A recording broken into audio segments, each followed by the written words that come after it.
افضل وقت ممكن نركب فيه صفايه الشاور المستطيله اللي هي بتكون الصفايه الكيسيا هو بعد تركيب سيراميك الحوايط، وخصوصا لما بيكون سيراميك الحوايط ده راكب بمونه مش راكب بماده على المحاره. طيب ليه الكلام ده؟ علشان اول حاجه نربع الصفايه بتاعتنا من السيراميك بعد ما السيراميك يخلص فتكون متربعه تماما، ما يكونش فيها اي شطره، لان لو فيها اي شطره بعد ما نخلص سيراميك الارضيه هتكون وحشه جدا.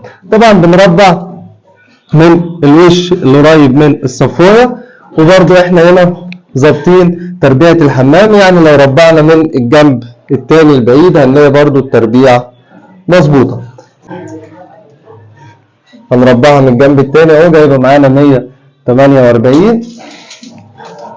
نربع برده من الجنب البعيد في اخر الصفايه جايبه معانا 148. ده غير برضو ان احنا بننضفها كويس جدا، لان اوقات بيكون واقع فيها مونه او واقع فيها اي حاجه ممكن تعمل فيها مشكله، وبنوزنها طبعا بالميزان نتاكد ان هي ميزان بنسبه 100%. بعد كده بنبدا نثبتها بالمونه كويس جدا. الميزان بيكون طول وعرض كده زي ما عم جابر شغال، الله ينور يا عم جابر. بعد كده هنثبتها بالمونه كويس جدا، وطبعا ظبطنا المنسوب بتاعها بميزان الليزر.